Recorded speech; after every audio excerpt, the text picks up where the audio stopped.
IAS PCS aspirant का क्रोध से बहुत ही 36 का आंकड़ा होना चाहिए।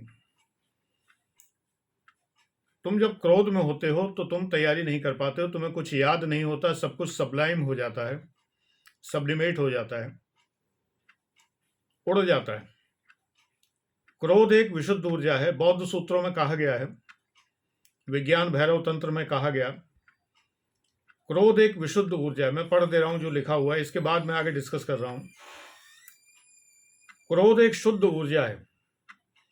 ये ना बुरा है ना भला है, ये भला भी हो सकता है, बुरा भी हो सकता है, ये इसके परिणाम पर निर्भर है, लेकिन ये एक विशुद्ध ऊर्जा है। ये ऊर्जा तुम्हारे मानसिक स्तर को ऊपर उठा देती है। अगर तुम उसका लाभ उठा लो तो तुम बहुत लाभान्वित हो सकते हो, लेकिन अगर तुम इसकी हानि में पड़ गए तो तुम्हें भारी हानि हो सकती है। यहां तक लिखा हुआ है। अब मैं आगे बता रहा हूं। क्रोध सुंदर समाधि में भी परिवर्तित हो सकता है, नागार्जुन ने कहा है। तो फिर मैं क्यों कह रहा हूं कि क्रोध बुरा है? इसलिए कि तुम अभी सात्विक क्रोध करना नहीं जानते। सात्विक क्रोध क्या होता है? जैसे मैं तुम पर गुस्सा होता हूं, तुम्हारे भले के लिए होता हूं, तुम्हारी नादानी पर होता हूं, तुम्हारी एक इरेशनल बातों पर गुस्सा होता हूं, लेकिन मेरे मन में रहता ही नहीं है गुस्सा। मैं भूल जाता हूं मैंने किस पर गुस्सा किया, मुझे याद ही नहीं रहता। एक दो छात्र बहुत दुष्ट होते हैं जो कभी कभार, तो उनके नाम के पहले मैं एक विशेष चिन्ह लगा लेता हूं, जिससे मुझे याद रहे कि मैं इस पर गुस्सा हुआ था और इसने ये दुष्टता की थी। एक दो ऐसे भी होते हैं जो वाकई छात्र की तरह नहीं व्यवहार करते हैं, वो दुष्ट व्यक्तियों की तरह व्यवहार करते हैं, उनकी बात अलग है। लेकिन जो विशुद्ध छात्र हैं, मैं कोई प्रतीक चिन्ह नहीं लगाता कि इस पर मैंने क्रोध किया था। मैं तुरंत तुरंत भूल जाता हूं और 2 मिनट के अंदर उनसे मैं प्यार से बात करने लगता हूं। सात्विक क्रोध ये है। क्रोध एक ऊर्जा हो सकती है, लेकिन क्रोध जो तुम करते हो ये गलत है, क्योंकि क्रोध एक शुद्ध ऊर्जा है। ये तुम्हारे मानसिक स्तर को ऊपर उठा देती है। मानसिक स्तर का मतलब आईक्यू नहीं, आईक्यू मत समझना। नहीं तुम सोचो मेरा मानसिक स्तर उठ जाएगा, मैं हमेशा गुस्से में भरा रहूं, फूं फां करता रहूं। नहीं, तुम्हारे जो मनस का जो लेवल है, मनस, मनः यानी मन, हिंदी में मन, संस्कृत में मनः, और मनः जो है वो परिवर्तित हो जाता है रूप विचार में मनस, तो मनस हो गया। तो ये जो मनस हमारा है उससे मानस शब्द बनता है। इसकी ऊर्जा है, ये ऊपर उठ जाता है, और जब ये ऊपर उठ जाता है तो हम अच्छा भला विचार नहीं कर सकते। ठंडा लोहा गर्म लोहे को काटता है।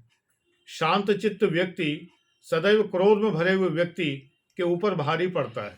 भीड़ में दो लोग लड़ रहे हों और एक बुरा भला कह रहा हो, आग बबूला हो रहा हो, आपे से बाहर हुआ जा रहा हो, और दूसरा शांतिपूर्वक बात कर रहा हो, तो भीड़ सदैव शांतिपूर्वक बात करने वाले का पक्ष लेगी। ये बात हमें ध्यान रखनी चाहिए। तो तुम ऐसे में सही पढ़ नहीं पाते हो, सही निर्णय नहीं ले पाते हो, सही सोच नहीं पाते हो, और याद तो कर ही नहीं पाते हो, क्योंकि कोई चीज मन में टिकती ही नहीं है। उबलते हुए पानी में विक्स डाल दो। जब कभी भाप लेते हैं तो लोग क्या करते हैं, हालांकि टेक्निकली डॉक्टर्स मना करते हैं कि विक्स डाल के भाप नहीं लेनी चाहिए, लेकिन मैं एक एग्जांपल दे रहा हूं। पानी उबल रहा है, उसमें विक्स जरा सा तुमने एक लिया और एक एक पैच उसमें डाल दिया, तो क्या होगा, सारी विक्स भाप बन के उड़ जाएगी। उबलते हुए पानी में कपूर डाल दो, एक परफ्यूम डाल दो, तो एक तो वो सारे में फैल जाएगी। उबलते हुए पानी में एक बूंद परफ्यूम डाल दो, पूरे कमरे में महक जाएगी। यानी पानी में नहीं रही वो, पानी से वो जुड़ेगी ही नहीं, पानी में समाएगी ही नहीं, उड़ जाएगी, वेपोराइज हो जाएगी, सब्लिमेट हो जाएगी। कपूर सब्लिमेट हो जाएगा, सॉलिड से गैस में परिवर्तित हो जाएगा। ऐसे ही क्रोध में एक गरम कढ़ाई है, उसके ऊपर पानी की 4 बूंदें डाली तो चारों बूंदें उड़ के एकदम छन्न से आवाज होगी और उड़ जाएंगी। तुम याद करने बैठे हो क्रोध में, कई लोग कहते हैं, क्रोध में भर के कहते हैं, मैं पड़ोसी को दिखा दूंगा आईपीएस बन के, और इसी के दरवाजे पे डंडा ठोंकूंगा लाके, और आके इसको बताऊंगा, इसी को ठोंक के अंदर बंद करूंगा, मैं देख लूंगा इसको, और मैं आईएएस की तैयारी शुरू करता, आईपीएस की तैयारी शुरू करता हूं। नहीं होगा कुछ भी, क्योंकि आपने वो तैयारी क्रोध में शुरू की है मान्यवर। जब क्रोध में आपने तैयारी शुरू की है तो वो तो आपने जो भी पढ़ा वो गर्म कढ़ाई पे आया और उड़ गया, खत्म। वीडियो 15 मिनट का ना हो तो गुस्सा मत हो जाना कि सर ने पहले कहा था 15 मिनट कम से कम देंगे, नहीं, अब अधिकतम 15 मिनट है, क्योंकि विचार मैं चाहता हूं मैं सॉलिड दूं और इधर उधर की बातें ना करूं, और सीधे कोई भी बैच की बातें ना करूं, कोई इधर उधर की बातें ना करूं, सीधे सीधे मैं अपनी बात कहूं और चलता बनूं। आपके पास भी टाइम नहीं है, मेरे पास भी नहीं, मेरे पास तो है ही नहीं, आपके पास पता नहीं क्यों नहीं है। पूरे वीडियो आप लोग नहीं देखते, मेरी स्टैट्स बताती है, मेरा जो कंट्रोल पैनल है वो ये बताता है कि मेरे ये 15 मिनट के वीडियो आप लोग पूरे नहीं देखते। एवरेज जब नहीं आ रहा है, एवरेज आ रहा है 7 मिनट 8 मिनट, जो यूट्यूब का स्टैट्स बता रहा है, तो ऐसा कैसे हो सकता है कि आप पूरा वीडियो देखते हो? तो मैं ही क्यों बेकार बकवास करूं? एनीवे, तो क्रोध जो है आपके लिए नुकसानदेह है। अब गुरजीएफ ने कहा कि क्रोध समाधि में परिवर्तित हो सकता है। यह तभी हो सकता है जब आपको अपने पर क्रोध आए, मैं ऐसा क्यों हूं, मैं ऐसा क्यों नहीं हूं, मुझे अपने ऊपर बड़ा क्रोध आ रहा है कि मुझे तो शांत होना चाहिए था। एक क्रोध ये भी है। यह क्रोध क्रोध नहीं है, क्रोध जैसा क्रोध नहीं है, क्रुद्ध होने जैसा क्रोध नहीं है, अवरुद्ध होने जैसा क्रोध नहीं है, निबद्ध होने जैसा क्रोध नहीं है। ये संबद्ध होने वाला क्रोध है, जिसमें आप संबद्ध होते हैं। अब ये शब्द मेरे मुंह से अचानक निकलते चले जा रहे हैं अपने आप, ये क्षमता आप डेवलप करिए। मेरे सामने जो लिखा है वो ये नहीं लिखा है, मेरे सामने तो विज्ञान भैरव तंत्र खुला हुआ है, और ये शब्द उसमें नहीं लिखे हुए। ये तो बस यूं ही धारा प्रवाह निकल रहे हैं, ऐसे ही आपके मुंह से निकलने चाहिए। इसके लिए बहुत सी चीजें आपको याद होनी चाहिए, बहुत से कोटेशंस याद होने चाहिए, तो आपके मन में वो भाषा पैदा होगी, वो भावनाएं पैदा होंगी। दूसरी बात, आपको क्रोध से बचना है। अब मजे की बात यह, क्रोध से बचना है तो प्रेम से भी बचना है। क्रोध का उल्टा है प्रेम, प्रेम भी खतरनाक है। क्रोध भावनाओं को उड़ा देता है और प्रेम भावनाओं को जमा देता है। जैसे बर्फ की सिल्ली पर आप इत्र की बूंदें डालिए तो इत्र की बूंदें बर्फ में अंदर प्रवेश नहीं करेंगी। प्रेम बर्फ की सिल्ली बना देता है, ठंडा है, शीतल है। आप प्रेम में पड़े हुए, प्रेम के अलावा आपको कुछ दिख ही नहीं रहा है, आप तो लव लॉर्न हैं। लव लॉर्न कहते हैं प्रेम में पड़ा हुआ, कुछ दिख ही नहीं रहा है। कोई कह रहा है कि भाई ये सुना तुमने आज ये हुआ है, क्या हुआ? अच्छा ऐसा हुआ, अरे हम तो कुछ और सोच रहे थे। आप क्या सोच रहे थे? अरे वो आई, वो मिली, मैंने उसे देखा, उसने मुझे देखा। ये तो लड्डू हुए जा रहे हैं, फूले नहीं समा रहे हैं। बेबी सोना के ख्याल में गुम है, सोना बेबी के ख्याल में गुम है, लड्डू हुए पड़े हैं।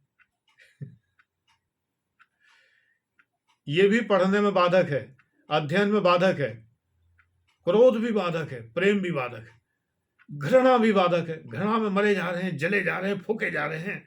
I hate it, I hate it, I hate it. ये भी गड़बड़ है। अति का वात्सल्य भी गड़बड़ है। मैं अभी एक सज्जन से मिला, उनकी बिटिया विदेश जा रही थी और वो रो रो के पागल हुए जा रहे थे। इतना भी नहीं होना चाहिए, बुरा लगता है।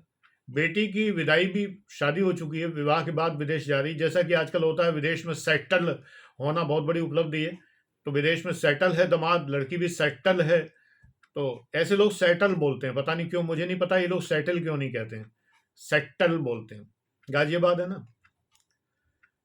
लेकिन वो बुरी तरह से भाव विह्वल हुए जा रहे हैं, रोए जा रहे हैं, हर समय रो रहे हैं। जब से सुना है कि रिजर्वेशन तो पहले ही हो गया है प्लेन का, तो लड़की और दामाद दोनों ही जो है वो विदेश जा रहे हैं। तो ये वात्सल्य भी घातक है। अब तुम लोग तो आईएएस एस्पिरेंट्स हो कि इस वात्सल्य में नहीं पड़े हो, मैं तो पढ़ा था। मैं तो घर पर पत्नी और छोटे छोटे 2 बच्चों को छोड़कर आया था। इलाहाबाद में डीफिल करने के लिए, एमएससी किया, डीफिल किया, घर पे बच्चों को, पत्नी को छोड़कर आया। वात्सल्य भी उमड़ रहा था, प्रेम भी उमड़ रहा था, फिर भी मैं उसमें पड़ा नहीं, न प्रेम में पड़ा न वात्सल्य में पड़ा, अपने कर्तव्य पथ पर आगे रहा। गोल्ड मेडलिस्ट हुआ इलाहाबाद यूनिवर्सिटी का केमिस्ट्री से 1975 का। दीवार पे लिखा हुआ है, बाकायदा चमक रहा है पीतल के अक्षरों में। और इसके बाद डीफिल किया, डॉक्टरेट की डिग्री ली, पोस्ट डॉक्टरल फेलोशिप ली, CSIR की, UGC की नहीं, CSIR की, बहुत प्रेस्टिजियस होता है। साइंटिस्ट के पद पर रहा, फिर PCS हुआ। अगर मैं पत्नी के प्रेम और बच्चों के वात्सल्य में पड़ा रहता तो तैयारी ही नहीं करता, लड्डू बना पड़ा रहता। मैं लड्डू बहुत इस्तेमाल करता हूँ, बोलने में, खाने में नहीं, डायबिटिक हूँ। तो आपको ये ध्यान रखना चाहिए कि प्रेम, घृणा, क्रोध, वात्सल्य, भय, जाड्यं धियो हरति सिंचति वाचि सत्यम मानोन्नत, पता नहीं क्या क्या श्लोक है, मैं भूल गया, मतलब भर की लाइन याद आ जाती है बस खाली। जड़ता, जाड्यम, जड़ता को हरने वाले काम करिए, जिनसे आपकी जड़ता दूर हो। गुरु का काम यही है। होना तो मित्र का काम यही चाहिए, लेकिन ऐसे मित्र अब मिलते नहीं। कैसे? जो आपकी जड़ता को दूर करें, वो नहीं मिलते। एनीवे, आपको इन भावनाओं से दूर रहना चाहिए।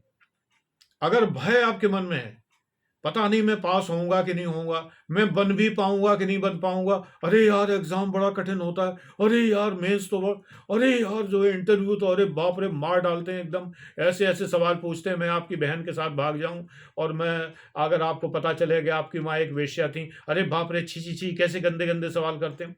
क्योंकि आप यूट्यूब देखते हैं, उन पर विश्वास करते हैं, गधों पर, मूर्खों पर, उल्लुओं पर, तो आप वो चैनल देखते हैं।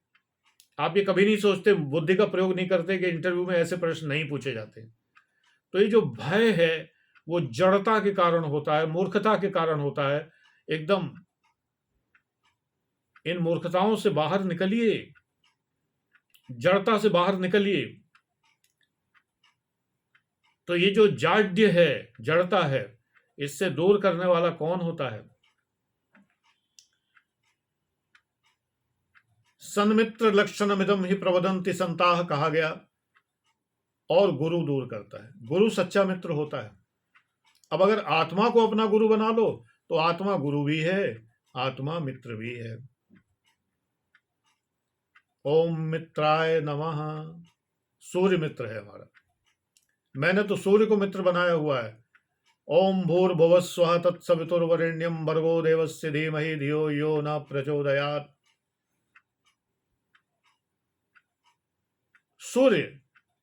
सूर्य सीधा मेडुला पर अपनी रश्मियां बिखेरता है।